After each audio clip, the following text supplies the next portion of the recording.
Gracias.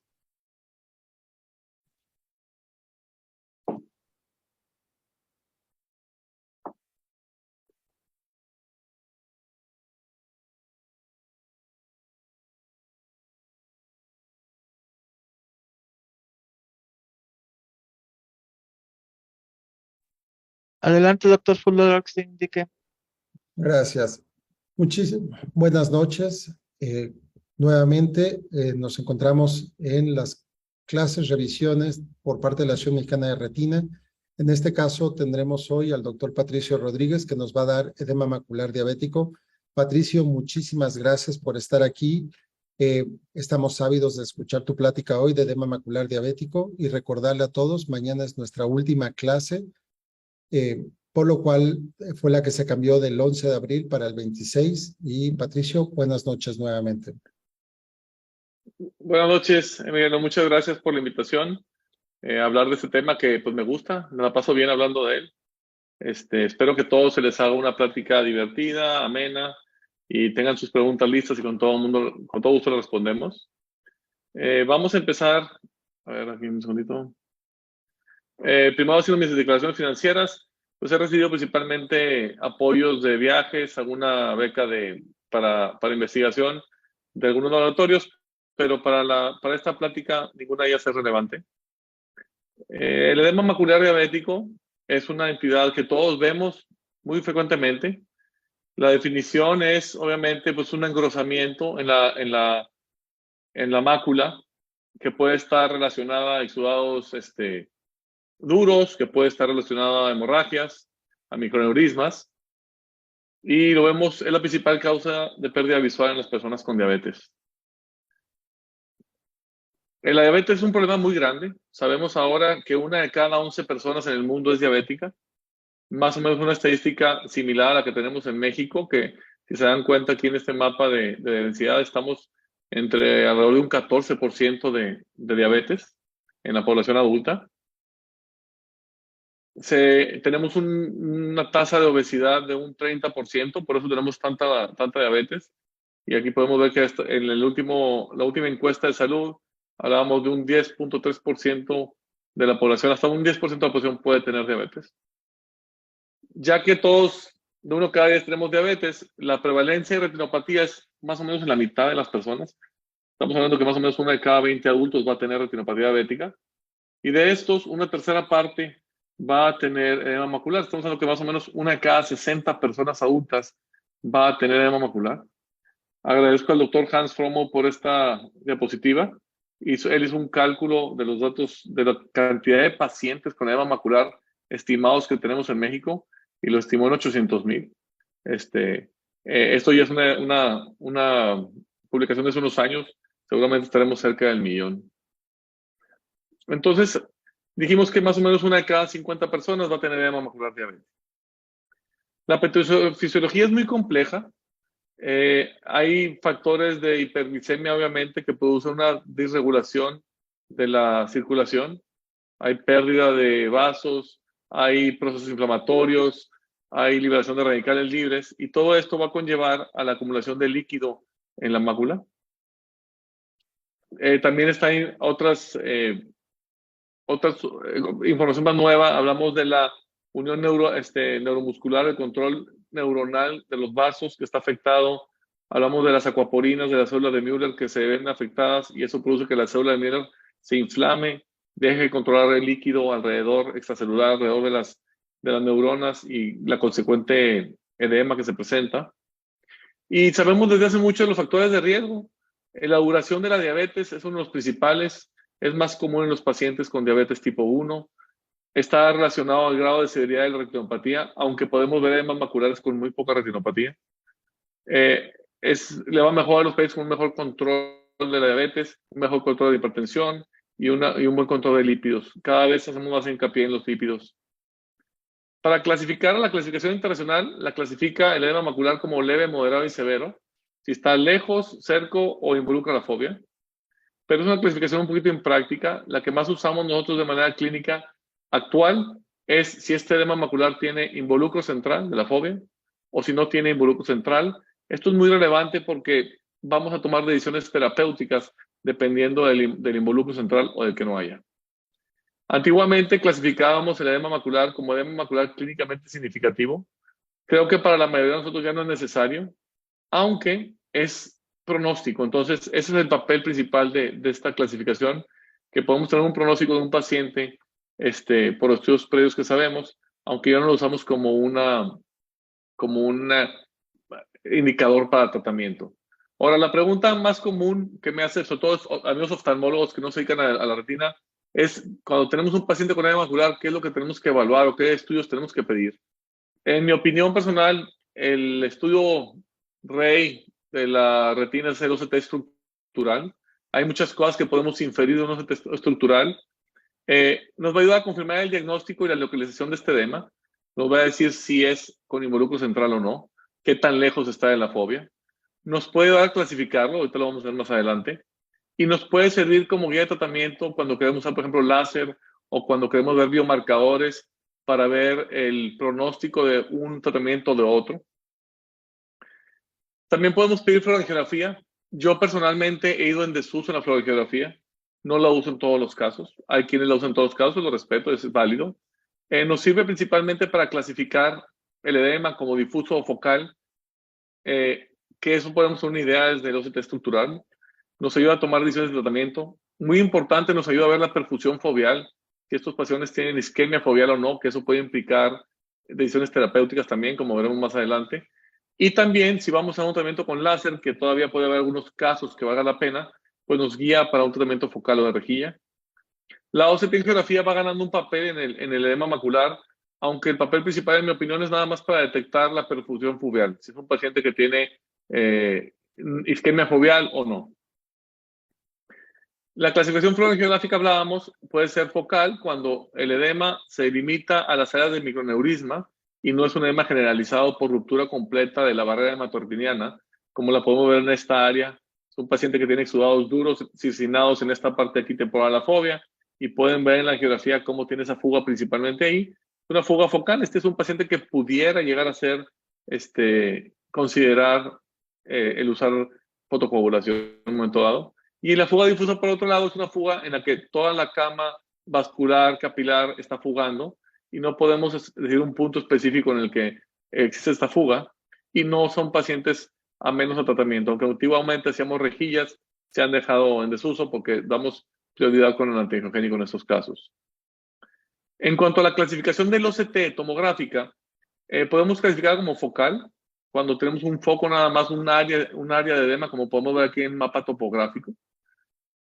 Podemos clasificarla como un edema difuso sin quistes o esponjoso, en el que tenemos un engrosamiento parejo de la mácula sin que se formen espacios quísticos o pseudoquísticos dentro de ella. Tenemos el edema macular quístico o cistoide, como le llamamos, y vemos estos espacios quísticos grandes que inician en la capa plexiforme externa y luego pueden avanzar a cualquiera una de las otras capas. A veces podemos también, y muy importante, ver si tenemos un componente traccional, ya que cuando tenemos un componente traccional, aunque no está contraindicado el uso de esteroides o antiangiogénicos, sí tomamos una posición más guiada hacia un tratamiento quirúrgico para remover esas tracciones, como vemos en esta fotografía. Y también nos ayuda para ver si tenemos un desprendimiento seroso macular o no. Es bien importante porque sabemos que tanto los antiangiogénicos como los esteroides pueden producir una desaparición de este líquido subfoveal y son factores de buen pronóstico para mejorar visión. Una clasificación práctica, que es la que yo uso, es clasificarlo como focal, difuso, traccional, desprendimiento seroso macular o no perfusión foveal, como vemos en esta angiografía en la que hay una pérdida de los vasos en la fobia. Estos pacientes tienen muy mal pronóstico porque aunque quitemos el edema o la inflamación en un momento dado, si la fobia no tiene oxígeno, pues no va a ver bien. ¿Qué alternativas terapéuticas tenemos? Bueno, pues tenemos primero que nada el control de la diabetes, tener un mejor control. Es importante apoyarnos con un endocrinólogo, obviamente, para que controle la glicemia. Para el tema inflamatorio, recuerden que la diabetes per se es una enfermedad que produce inflamación. Los marcadores inflamatorios en el suero están aumentados. Entonces los esteroides juegan un papel importante. la cascada de citoquinas que involucran la fuga del líquido, pues tenemos los medicamentos antiangiogénicos, que los usamos principalmente cuando hay involucro central del edema macular. Y cuando tenemos un edema focal, pues podemos también hacer láser, cuando no involucra el centro o cuando es un edema muy focalizado o circinado. Y por último, cuando tenemos un componente traccional, pues vamos a tomar en cuenta la vitrectomía. El uso de finofibratos cada vez toma más relación. Sabemos que los finofibratos nos ayudan a disminuir, están relacionados a menos edema macular o mejores resultados terapéuticos. En un poquito de historia, el primer tratamiento para el edema macular fue la fotocoagulación focal. Esto el estudio de TDRS nos enseñó que cuando tratamos un paciente que tiene estas características de edema macular clínicamente significativo, podemos reducir la pérdida visual de un 24% a un 12%. Es decir, reducimos 50% la posibilidad de pérdida moderada de la visión. Eso quiere decir perder 3 líneas de visión. Este es un ejemplo de un paciente que tiene un edema macular, tiene exudados ahí yuxtafoveales superiores, tiene un edema circinado, lo vemos porque tiene esta área circular de exudados en el que el centro habitualmente hay microaneurismas. Hacemos una angiografía y detectamos estos 2 aneurismas que tienen una fuga importante. También hay cierta fuga difusa cerca del nervio. Sin embargo, si pedimos el OCT, nos damos cuenta cómo no se percibe esa fuga difusa y si encontramos esta área relacionada en la topografía esta elevación en la misma área del edema que vemos clínicamente. En el mapa topográfico de anillos vemos cómo tiene engrosado principalmente la parte superior. En nuestro OCT estructural modo B vemos cómo corresponden estos exudados y este edema en esta parte de aquí, que podemos sobrelapar sobre la misma angiografía y nos damos una idea de dónde está el edema. Y este es un paciente que puede ser candidato para un tratamiento focal, va en desuso, pero no hay ocasiones en las que podemos tomar esta decisión y es válida. En el 2008 se publicó el estudio del protocolo B por el grupo del drcr.net, que es un grupo que se dedica a investigar enfermedades de la retina a la antigüita, como lo hacíamos antes, estudios muy bien hechos que no son patrocinados por industria, buscando la verdad de las cosas. Y en el protocolo B se compararon el tratamiento de acetoinofosfirolona de kenolog con el tratamiento focal. Y en ese estudio se vio que el láser daba el mismo resultado que la triamcinolona, obviamente por las complicaciones propias de la triamcinolona. En 2010 se hizo el estudio, que es el protocolo I, que es el protocolo que usamos actualmente todavía como base. Recordemos que los estudios multicéntricos no son una guía ni es una receta de cocina, sencillamente nos enseñan ciertas cosas para ampliar nuestro criterio para tomar decisiones. En este estudio, los pacientes que se incluyeron se dividieron en 4 grupos. Uno recibía el láser al inicio del tratamiento, otro recibía una inyección de antiangiogénico ranibizumab, que es Lucentis, con láser, otros se inyectaban solamente ranibizumab y el láser no se daba a menos de que fuera necesario después de 6 meses, y otro grupo se inyectó triamcinolona con láser. El protocolo en el que ellos lo manejaban era inyectar mensualmente en 4 ocasiones. Por ejemplo, un paciente que se inyectaba en enero, febrero, marzo y abril. Y en mayo determinábamos si habíamos tenido éxito. ¿Cómo lo hacíamos? Si el paciente ya 20-20 o si tenía un OCT con un grosor de menos de 250 micras, en ese entonces era un OCT, OCT 3, entonces era 250, con los nuevos de dominio espectral estamos hablando de alrededor de 300, un grosor macular normal. Si no se obtenía el éxito, se inyectaba una vez más y se buscaba otra vez éxito en este caso en mayo.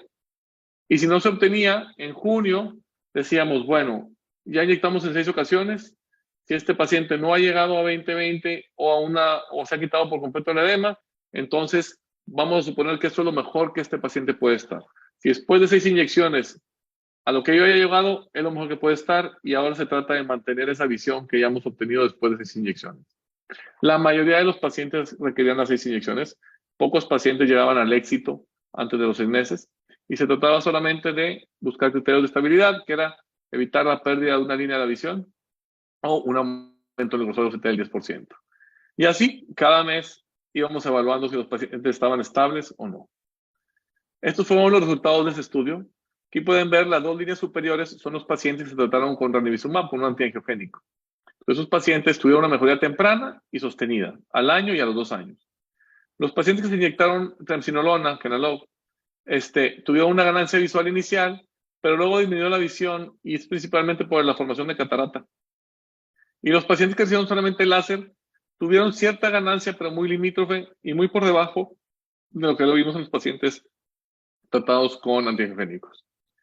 Si evitamos los pacientes que eran fáquicos y solamente analizamos los pseudofacos para quitar de la ecuación el tema de la formación de catarata, podemos ver cómo los pacientes que recibieron triamcinolona tuvieron una respuesta muy similar a los antiangiogénicos. Es decir, el esteroide te puede dar una respuesta visual parecida al antiangiogénico.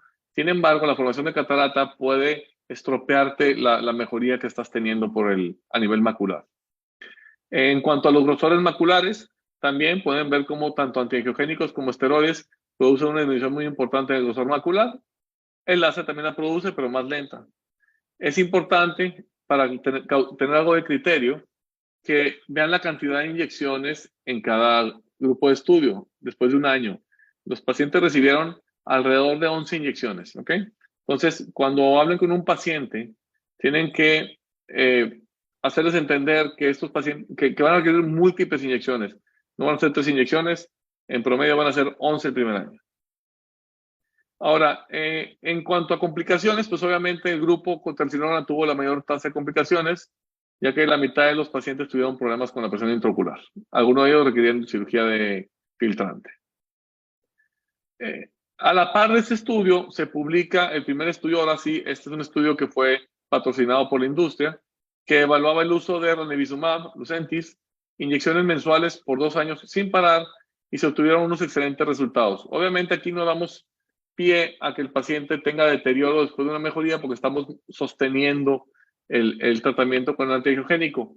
Se vuelve impráctico, no está mal. De hecho, para todas las patologías retinianas, la inyección mensual ofrece los mejores resultados de todos los estudios, pero se vuelve impráctico y excesivo, ¿no? Y podemos obtener resultados similares sin usar un esquema fijo, como fue en este caso.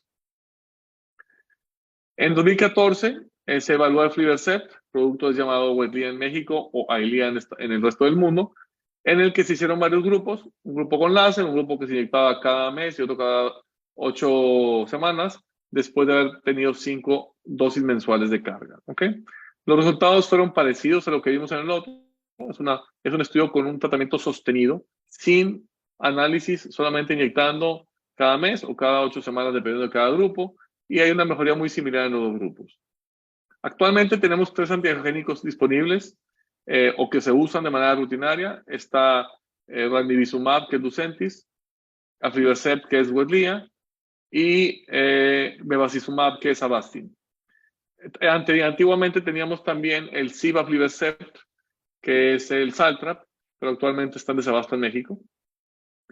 Y un estudio que se publicó en el New England Journal of Medicine comparó el resultado de los 3 antiangiogénicos en el tratamiento del edema macular.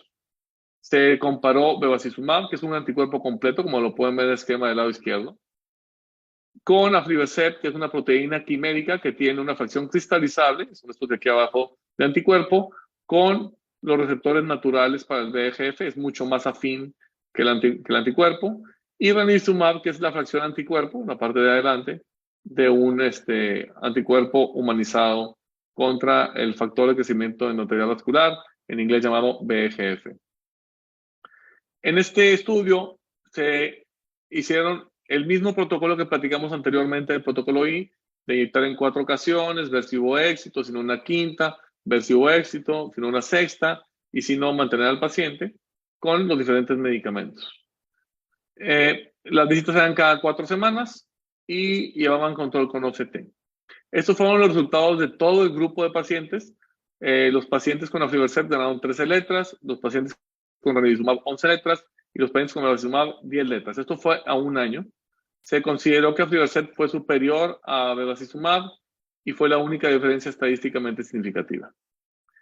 Cuando tomábamos pacientes que tenían buenas visiones, es decir, de 20/32 a 20/40, el uso de los 3 antiangiogénicos fue muy similar. Esto se debe aparentemente a un efecto techo, es decir, que los pacientes que veían 20/32, lo máximo que podían ganar eran 6 letras. no podían ganar más porque te pagan en 20/20, que es la visión normal, ¿no? Cuando tomamos pacientes que estaban más mal, que tenían peores visiones iniciales, ahí pudimos ver la diferencia entre los medicamentos de una manera más clara, porque los pacientes podían ganar más visión. Los pacientes con aflibercept ganaron 19 letras contra 14 de ranibizumab y 12 de bevacizumab, siendo una diferencia estadísticamente significativa de los dos medicamentos principales contra el ranibizumab, contra bevacizumab, perdón. Este fue el cambio de la ODS visual de los pacientes. Este fue la disminución del grosor. Pueden ver cómo también aflibercept tiene mejor efecto en la anatomía. Disminuye más el grosor del OCT que ranibizumab o que bevacizumab. En conclusión, los tres medicamentos produjeron mejoría en la agudeza visual. Aflibercept fue superior a bevacizumab, pero no a ranibizumab. Y en los ojos con buena agudeza visual no hubo diferencia, mientras que en los ojos con peores agudezas visuales sí hubo una mejoría con aflibercept. ¿Ok? El promedio de inyecciones, otra vez, fue de 9 a 10. Hay que preparar a nuestros pacientes para que sepan que van a recibir múltiples inyecciones. El estudio se extendió a 2 años. Y a los 2 años vimos resultados muy similares. Sin embargo, la diferencia entre aflibercept y ranibizumab, es decir, entre Wetlea y Lucentis, fue menor y ya no fue estadísticamente significativa. ¿Ok? En los pacientes con peor agudeza visual, siguió siendo mejor el uso de aflibercept, aunque ya no fue estadísticamente significativo. En cuanto a la anatomía, continúa esa tendencia de desinflamar, ¿verdad? Aunque sí fue superior a aflibercept y ranibizumab a Avastin.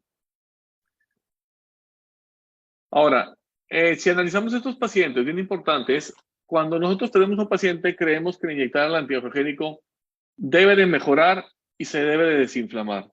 Y es un poquito erróneo. No todos los pacientes se van a desinflamar por completo y no todos los pacientes van a mejorar la visión. Ahorita vamos a ver las proporciones de estos pacientes. Cuando inyectamos a un paciente con Avastin, solamente el 33% se va a quitar el líquido después de 6 inyecciones. Cuando lo hacemos con Lucentis, un 60%, y cuando lo hacemos con Wetlea, un 70%. Ese es el porcentaje de pacientes que van a quedar sin edema después de 6 inyecciones. Una cosa que hay que saber es que si seguimos inyectando a nuestros pacientes, el grosor va a seguir disminuyendo a lo largo del tiempo con cualquiera de los fármacos. ¿Ok? Sin embargo, no necesariamente la visión va a mejorar. Lo vamos a ver más adelante. Obviamente, los pacientes que tuvieron persistencia de la inflamación tuvieron peores visiones que aquellos que no tuvieron persistencia del edema, ¿verdad? Una cosa nueva, este es un estudio de este mes, se acaba de publicar en línea, todavía no está publicado en revistas, está en línea, es que el estado del humor vítreo puede influir en el resultado del tratamiento. Cuando tenemos pacientes que tienen adhesión del vítreo, parcial o completa, es decir, que no tienen un desprendimiento de vítreo, responden mejor visualmente que los pacientes que tienen el desprendimiento de vítreo posterior. Y esto fue igual para los 3 medicamentos. Esto se hizo en un análisis de este protocolo T. Entonces, el estado del vítreo tiene que ver. Los pacientes que tienen el vítreo adherido tienen mejor pronóstico visual que aquellos que tienen desprendimiento de vítreo posterior. Ahora vamos a hablar de otro tipo de tratamiento, que son los esteroides. Hasta ahorita habíamos hablado de los medicamentos anti-VEGF o antifactor de crecimiento endotelial vascular. Ahora vamos a los esteroides. El primer estudio para esteroides fue con acetonio de fluocinolona, un medicamento que existe, que se llama Iluvien, que no existe en México y que no se usa mucho porque tiene un perfil de seguridad muy bajo. El 90% de los pacientes van a hacer catarata y una tercera parte van a requerir cirugía filtrante.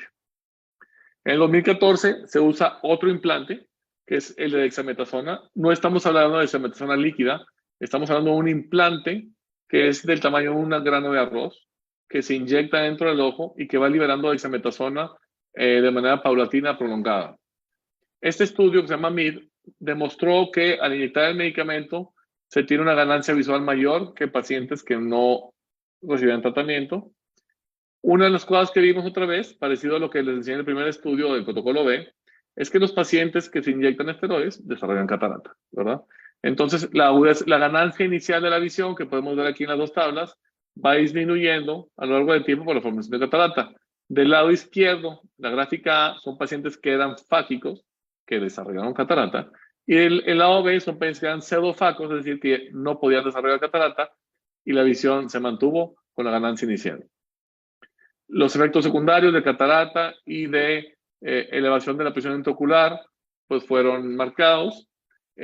Con un grupo de investigación en el que yo participo, publicamos en British Journal un estudio de 6,000 inyecciones de Ozurdex y encontramos que una cuarta parte de los pacientes van a tener hipertensión ocular, el 75% no.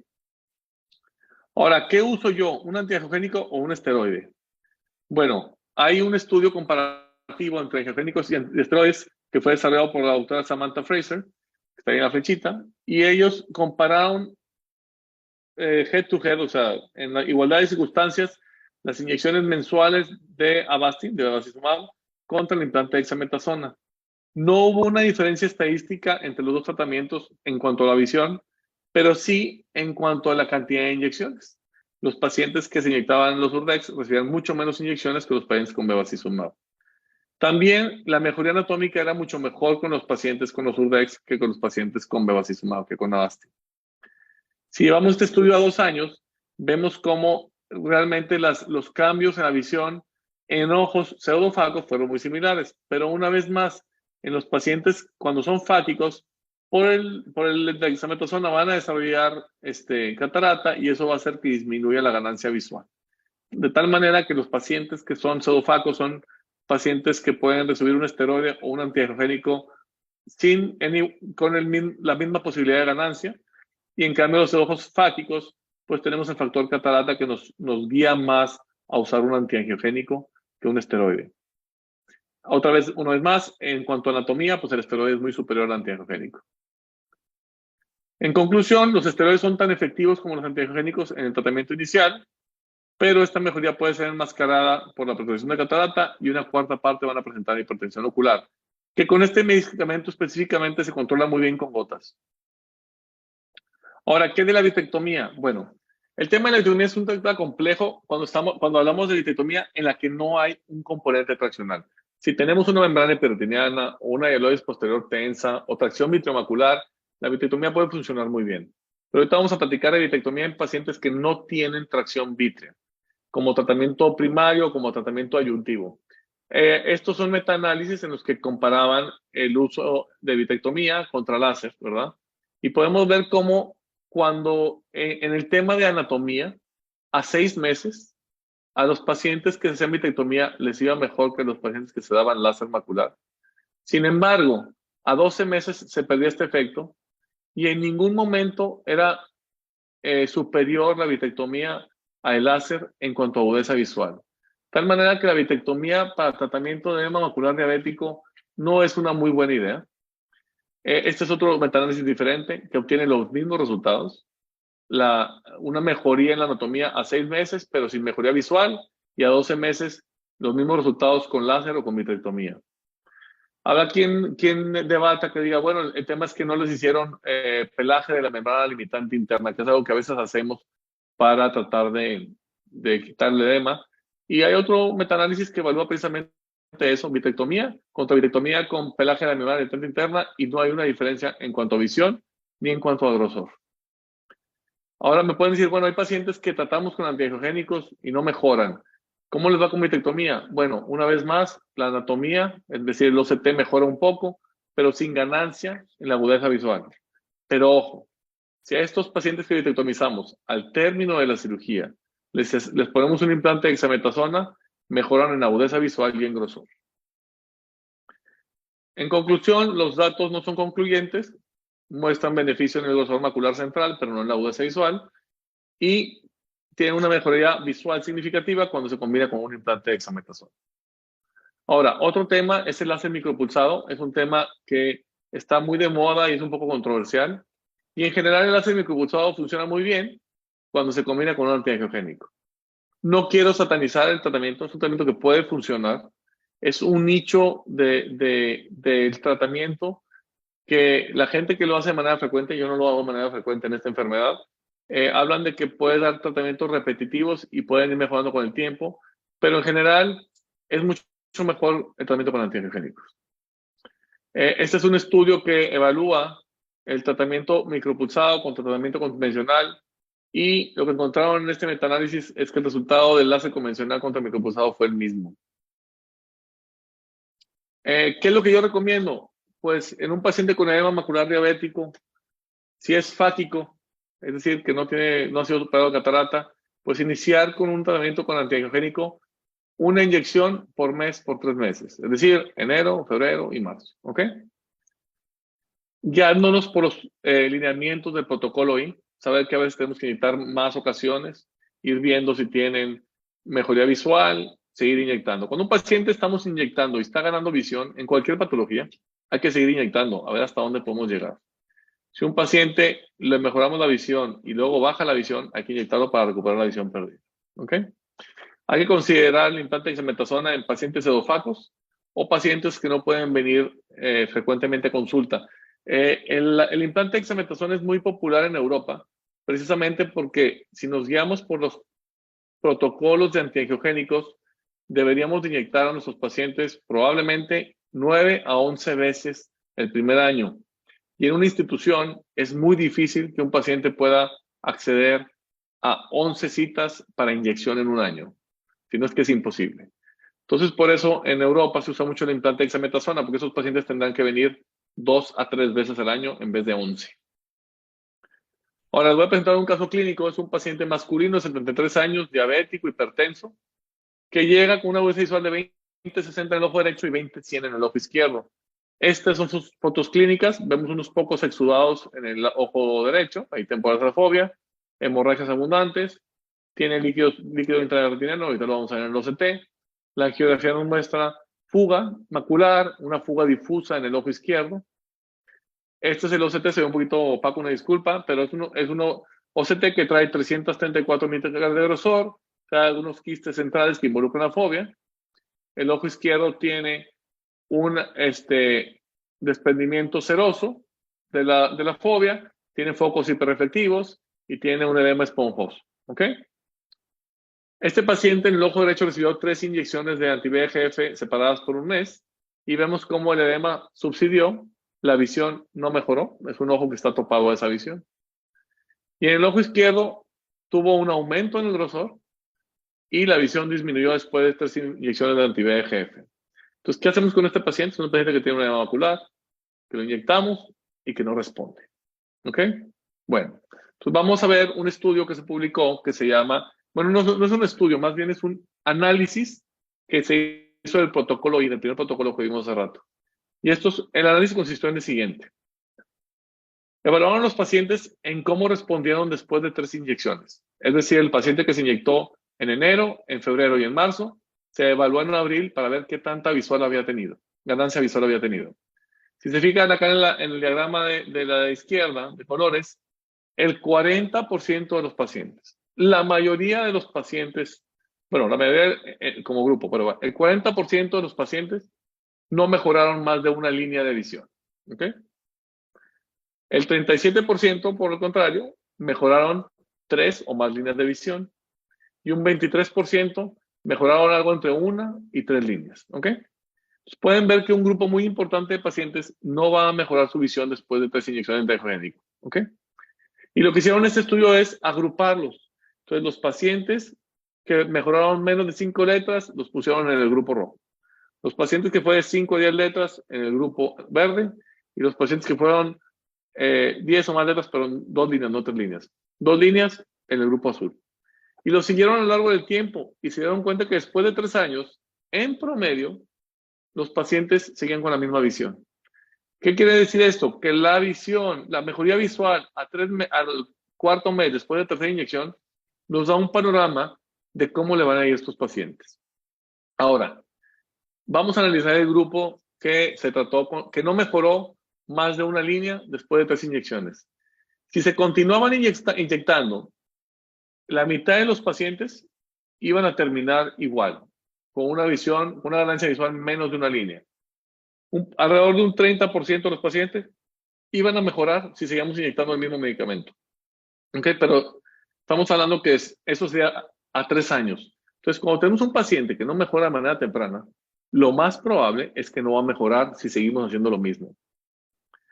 Esto aplica no solamente para ranibizumab, aplica también para Avastin y para Wegovy. Entonces, ¿qué hacemos con un paciente como el que presentamos? Que lo tratamos y no tuvo una mejoría visual importante. Bueno, tenemos varias cosas que podemos hacer. Podemos cambiar de antiangiogénico, podemos agregar el láser macular, podemos cambiar un implante de metasona o podemos hacer una vitrectomía. Vamos a ver qué pasa si cambiamos de antiangiogénico. Hay muchos reportes, series de casos, en el que hablan de que al cambiar, por ejemplo, de Avastin a Lucentis, los pacientes ganaron 8 letras o 1 letra y tuvieron mejoría en la anatomía. También así cuando pacientes que pasaban de Avastin a Wetlea o pacientes que pasaban, por ejemplo, de ranibizumab a Aflibercept. ¿Ok? ¿Cuál es el problema de estos reportes? Es que son estudios no controlados. Es decir, no hay un grupo control y estamos asumiendo que si seguimos con el mismo antiangiogénico no va a mejorar. ¿Ok? Y no son comparativos. Le voy a poner un ejemplo. Se hizo un estudio por el doctor Daniel Martin en el que los pacientes se cambiaban del medicamento A al medicamento B si persistía el grosor, la inflamación, si la visión no mejoraba más de 20-40 o si los pacientes ganaban menos de una línea. Algo que suena sensato, que es algo que todos haríamos, cambiarlo, ¿no? Y los pacientes que pasaron del medicamento A al medicamento B ganaron 5 letras y se disminuyó el grosor 76 micras. Entonces parece algo razonable, ¿verdad? El medicamento original era ranibizumab y el medicamento alterno era ranibizumab. ¿Qué significa esto? Que estos pacientes no los cambiaron de medicamento. Sencillamente los agruparon, ¿sí? Hicieron como si los hubieran cambiado y al final de cuentas van a obtener lo mismo que vimos en la serie de casos. ¿Qué quiere decir esto? Que si continuamos un tratamiento anti-VEGF podemos tener la misma ganancia que si hacemos un switch. No quiere decir esto que ningún paciente que hagamos un switch puede mejorar, pero en general la evidencia es que cambiar entre antiangiogénicos no va a traer mejoría. No va a traer mejoría ni tanto en visión ni en el quitar el edema. ¿Ok? Entonces, cuando mucho, si cambiamos o continuamos el anti-VEGF, vamos a ganar una línea de visión y vamos a disminuir un poco de grosor macular. Entonces, ¿qué pasa si el paciente que inyectamos en 3 ocasiones y no mejoró? Le damos láser macular. Bueno, eso ya lo evaluamos en el protocolo I y en el protocolo B. Y sabemos que los pacientes que tenían láser y antiangiogénico no les iba mejor que los pacientes que tenían solamente antiangiogénico. Entonces, no suena como una buena estrategia. ¿Ok? Y ahora, ¿quién dice, bueno, y si usamos micropulsado diodo o amarillo o návilas o threshold, o sea, subumbral? Pues la verdad es que la evidencia nos dice que estos pacientes no van a ganar más visión. Entonces, no hay un beneficio aparente si agregamos láser a un paciente que ya le dimos antiangiogénico. Ahora, vamos a hablar de cambiar a dexametasona, cambiar de medicamento, de familia de medicamentos. Hace ya unos años hicimos un estudio con el grupo de investigación al que pertenezco para ver qué pasaba con los pacientes que usábamos dexametasona de inicio o que usábamos dexametasona cuando habían fallado, ¿ok? El antiangiogénico. Y como pueden ver aquí, los pacientes que cambiamos después de 3 meses antiangiogénico mejoraron. Pero ustedes pueden decirme, bueno, es el mismo escenario que presentaste anteriormente con el continuado antiangiogénico. ¿Es cierto? Ahorita vamos a hablar del tema. Esta es una comparación especulativa en el que vemos qué pasó en el protocolo I si seguían inyectándose el mismo medicamento y qué pasó en la gráfica del lado derecho si los cambiábamos a un esteroide.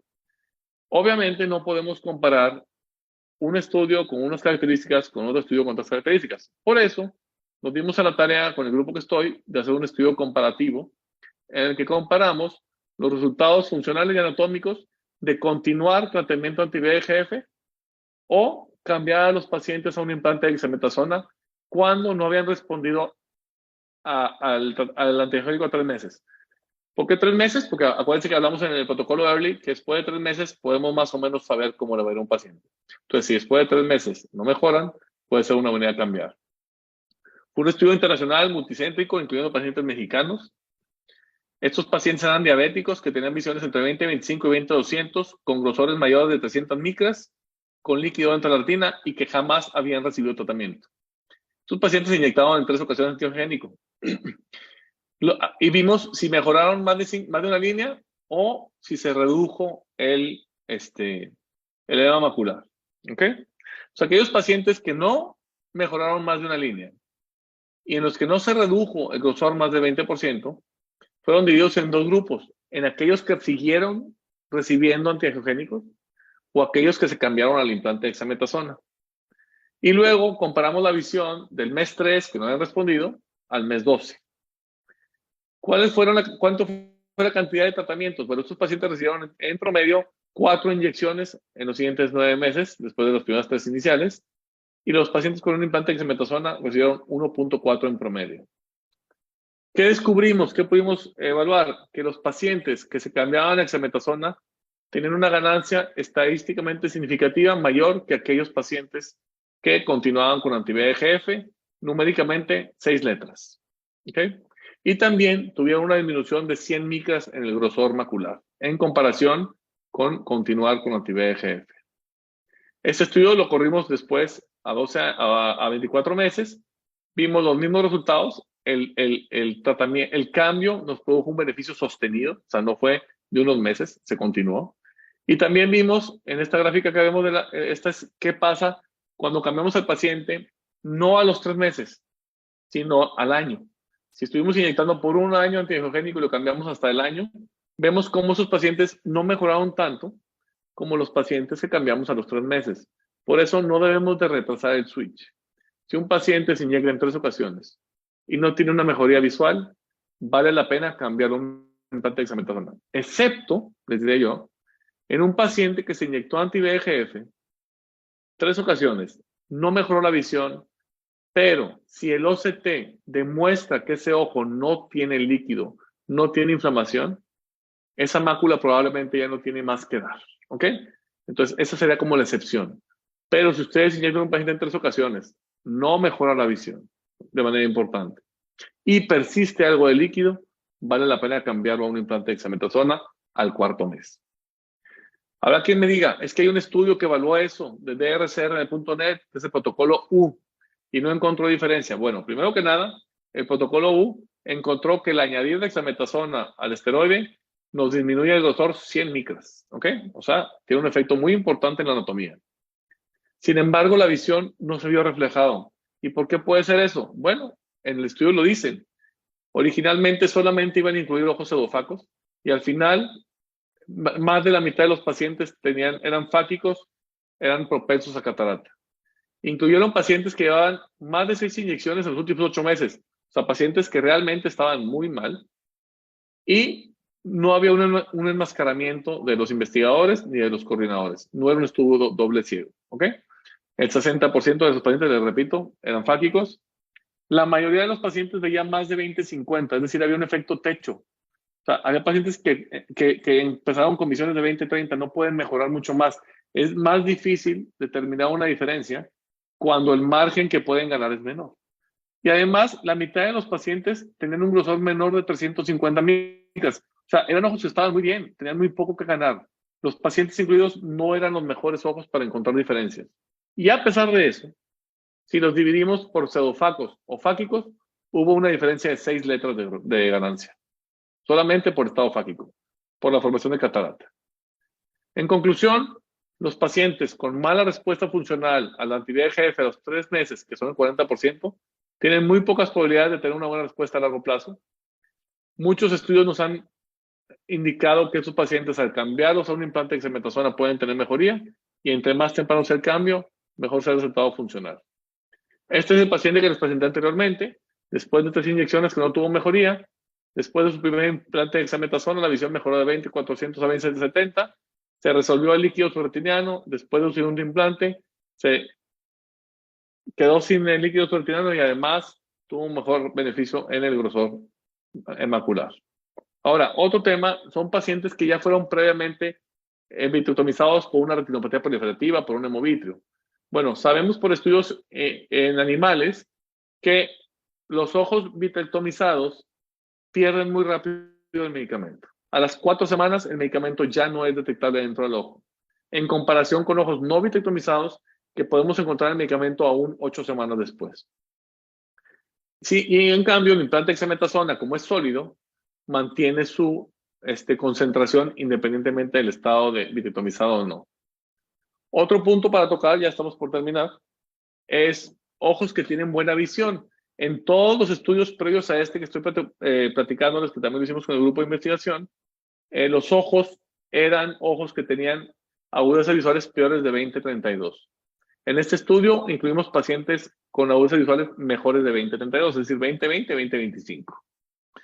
Estos pacientes se incluyeron en el estudio y unos fueron observados y otros tratados.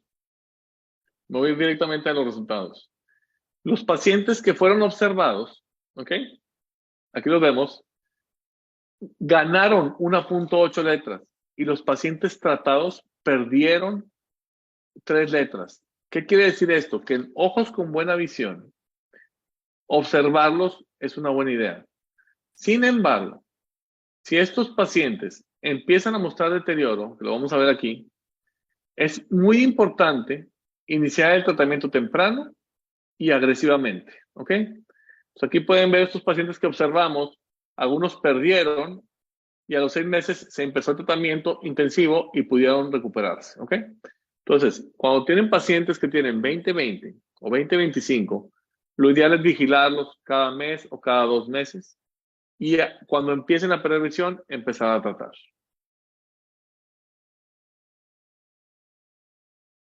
Bueno, aquí vamos a brincarnos de aquí por temas de tiempo. Ahora, otro tema, ya por último. ¿Podemos predecir quién va a responder bien al tratamiento? Sí, para eso podemos usar biomarcadores, que existen estudios de biomarcadores tanto en antiangiogénicos como en esteroides. Y muchos de estos son muy parecidos. En el 2017 publicamos este artículo en Ophthalmology, en el que evaluamos diferentes biomarcadores para predecir la respuesta visual en el uso de dexametasona en este caso. ¿Qué es lo que hicimos? Evaluamos todos estos biomarcadores que ven ahí: el grosor macular central, la presencia de líquido subretiniano, los cambios quísticos y en qué zona, de qué tamaño, la continuidad de las capas, la presencia de focos hiperreflectivos, el estado de la interfase, o si tienen membrana hiperretiniana. Y esos pacientes se inyectaron implante de dexametasona y los evaluamos al 4º mes. ¿Qué es lo que encontramos? Que los pacientes que tienen una continuidad de la elipsoide tienen mejores posibilidades de ganancia, que es muy obvio. Si los fotorreceptores están bien, podemos ganar visión. Y por otro lado, si no hay continuidad de la capa elipsoide, pues esperamos que esos pacientes no vayan a ganar visión porque no tienen buenos fotorreceptores. También cuando teníamos una localización externa de focos hiperreflectivos por fuera de la nuclear externa, teníamos menos posibilidades de ganar. Y curiosamente, y confirmando lo que les enseñaba en el estudio de este mes de la revista Retina, los pacientes que tienen la interfase vitreoretiniana adherida, es decir, que no tienen desprendimiento de vítreo posterior, tenían más posibilidades de ganar. Les va mejor a los pacientes que no tienen desprendimiento de vítreo posterior. Por otro lado, la presencia de líquido subretiniano es un buen factor pronóstico, porque al quitarse líquido va a mejorar la visión, ¿sí? Y otra vez, a los 4 meses vimos que la localización de los focos hiperreflectivos, que son unos puntitos blancos que se ven en el OCT en las capas externas, son un factor de mal pronóstico. Hay otros biomarcadores también para la respuesta anatómica. Estos que representé es para la respuesta funcional, para ver quién va a ver mejor. Pero para la respuesta anatómica, es decir, para que disminuya el grosor, sabemos que los quistes grandes en la capa nuclear externa o una elipsoide continua nos aumentan la posibilidad de tener una buena respuesta anatómica. En conclusión, cuando vamos a usar un esteroide, si hay líquido subretiniano o si hay una continuidad del elipsoide o hay ausencia de focos hiperreflectivos o no hay desprendimiento del vítreo posterior, los pacientes tienen una mejor posibilidad de tener una buena ganancia visual. ¿Qué viene para el futuro? Hay varias cosas. Una de ellas es este implante, que es un reservorio para inyectar ranibizumab y que se libere de manera prolongada dentro del ojo. Este ya está comercialmente disponible, aunque hubo un recall, pidió a la compañía que se le regresaran porque había un problema con una de las válvulas internas. Esperamos que eso se vaya a solucionar y que podamos usar tratamiento. La ventaja es que inhibe el VEGF de manera constante y que también puede ser una desventaja. Todavía no sabemos. Otra cosa que viene en el futuro ya más próximo es un medicamento del laboratorio Roche que se llama Vabysmo, que es un anticuerpo parecido, es un antiogénico también, pero que tiene dos mecanismos de acción. Por un lado, atrapa VEGF, como los previos que tenemos, y por otro lado, atrapa la angiopoietina 2, que también está relacionada al edema. En un estudio que comparaba este medicamento con aflibercept, se vio que el resultado era muy parecido. Lo interesante es que los pacientes recibían una inyección cada 16 semanas. Entonces, la mitad de los pacientes se mantenían con una inyección cada 4 meses y tenían ganancias similares a lo que es el aflibercept. Este medicamento estará disponible pronto en México. Y ya para terminar, les quiero recomendar una lectura que está en la Revista Mexicana de Oftalmología, que es el primer consenso nacional de edema macular diabético.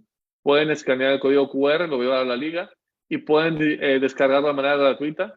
Es una especie de libro de edema macular diabético que tuve el gusto de escribir con algunos colegas excelentes retinólogos.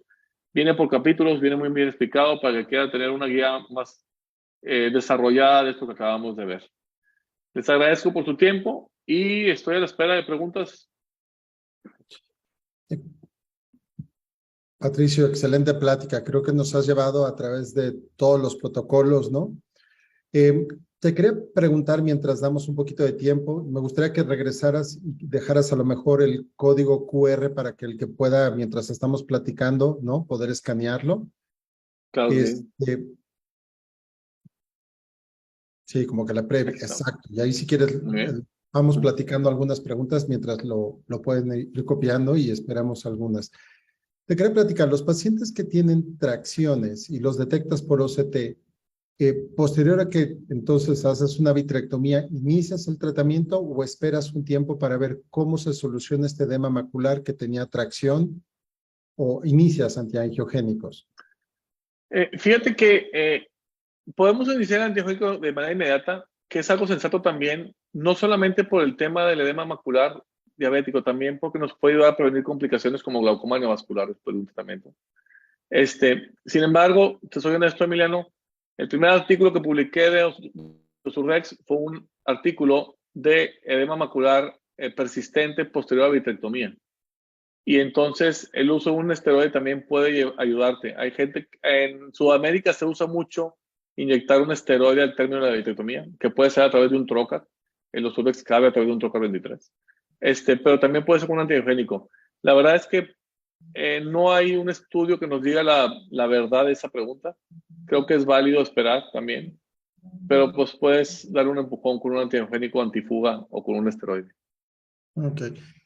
Y de hecho, digo, es nomás como reforzar cualquiera de los antiangiogénicos, siempre y cuando se inyecte en forma constante en los pacientes que son respondedores, tendremos buenos resultados al final. ¿Estamos de acuerdo? Correcto.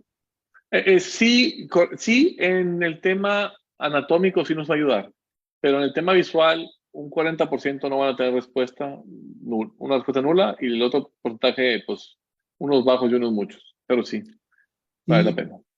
Es muchísimo mejor hacer el cambio a esteroide que simplemente hacer un switch de antiangiogénico cuando no tenemos pacientes respondedores. Sí, es correcto. Y con esto no quiero decir, porque mucha gente viene y me comenta alguna anécdota, que yo también las he vivido, que estaba un paciente con bevacizumab y lo cambiaron a aflibercept, y después de 8 inyecciones no tuvo respuesta y tuvo una respuesta espectacular. Esas cosas pueden pasar, pero no es lo común, es la excepción. Entonces, lo sensato sería cambiar a un esteroide, que puede ser temsinolona, si es un paciente fágico. El problema de la temsinolona es que es muy brava con la presión.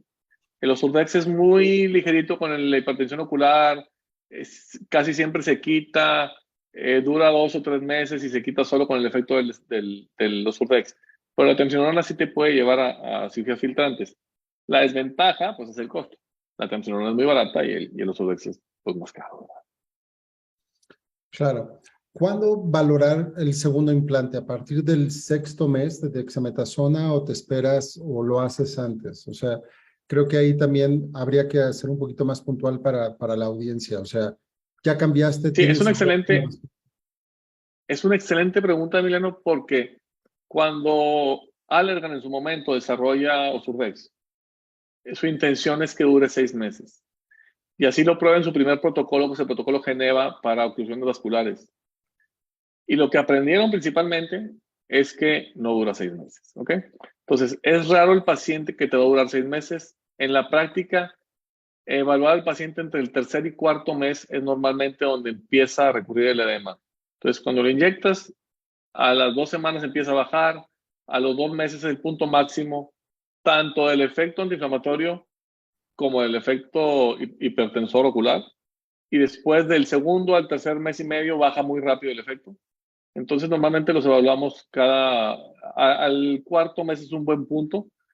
Algunos pacientes van a aguantar 6 meses, pero la mayoría te van a aguantar 4, 3 a 4. Ok.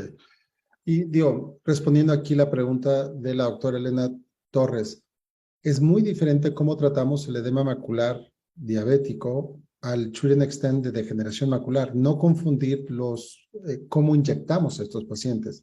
A lo mejor lo único que tienen similar son estas primeras dosis de carga, que son 3 meses. Claro.